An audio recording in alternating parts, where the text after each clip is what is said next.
Think you know everything about Wuthering Waves? Think again. This game is full of hidden stories, secret connections, and character details that most players completely miss. From hidden assassins to mysterious AI constructs, the world of Wuthering Waves has layers of lore waiting to be uncovered. Today, we're diving into 7 of the most fascinating hidden facts that even experienced players might not know.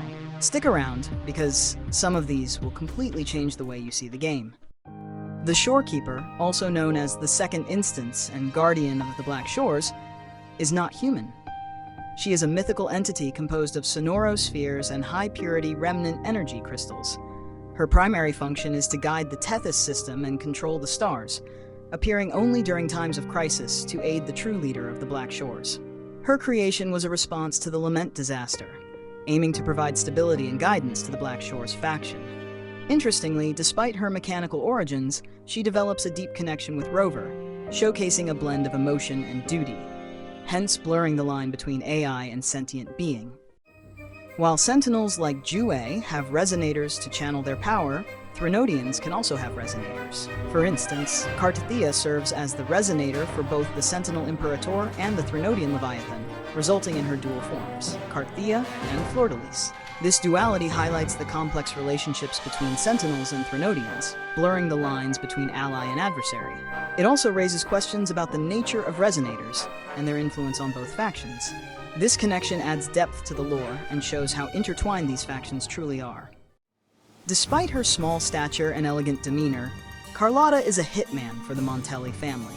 She eliminates those standing in the way of her family's goals, handling both external and internal problems with ruthless efficiency. Her dual identity as a noblewoman and assassin adds layers to her character, challenging perceptions of morality and loyalty. Her actions often blur the lines between right and wrong, making her a complex figure in the game's narrative.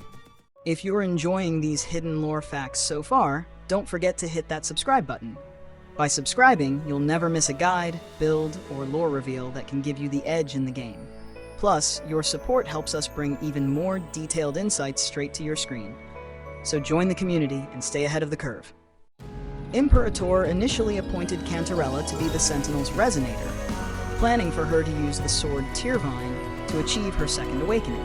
However, this plan was disrupted, as Cantarella chose to give that power back to the Imperator during the Second Dark Tide to save Cartithea and allow Fleur-de-Lis to strike down the corrupted Sentinel.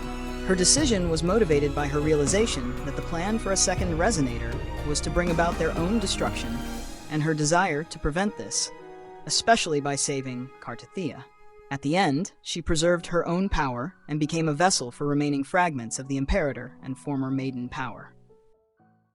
Despite her ruthless nature and unstable demeanor, Camellia serves as the combat recruiter for the Black Shores. She lives for the thrill of battle and the pursuit of freedom, a mindset shaped by the ever-present danger of her overclocking condition. Her role as a recruiter highlights the Black Shores' reliance on individuals who embrace chaos and destruction. Camellia's personal struggles with overclocking add depth to her character, portraying her as both a warrior and a victim of her circumstances. Threnodians, entities like Leviathan, cannot be killed in the traditional sense. They exist beyond the physical realm, making them impervious to conventional methods of destruction. This immortality poses significant challenges for those opposing the Threnodians. It suggests a deeper, more existential threat to the world, where certain entities transcend the boundaries of life and death. Their immortality emphasizes that some beings in Wuthering Waves are beyond the reach of ordinary characters, which makes their presence both mysterious and terrifying. At the end of the version 2.5 storyline, Frolova is thrown into the energy residue of her laboratory, presumed dead. However, Rover states that they can sense that Frolova is still alive, suggesting her story is far from finished. Frolova's apparent survival opens the door for future narratives and conflicts. Her unique abilities and complex motivations make her a character to keep an eye on in upcoming story developments. Many players overlook how certain story-triggered events impact character backstories, affecting how their powers and relationships evolve.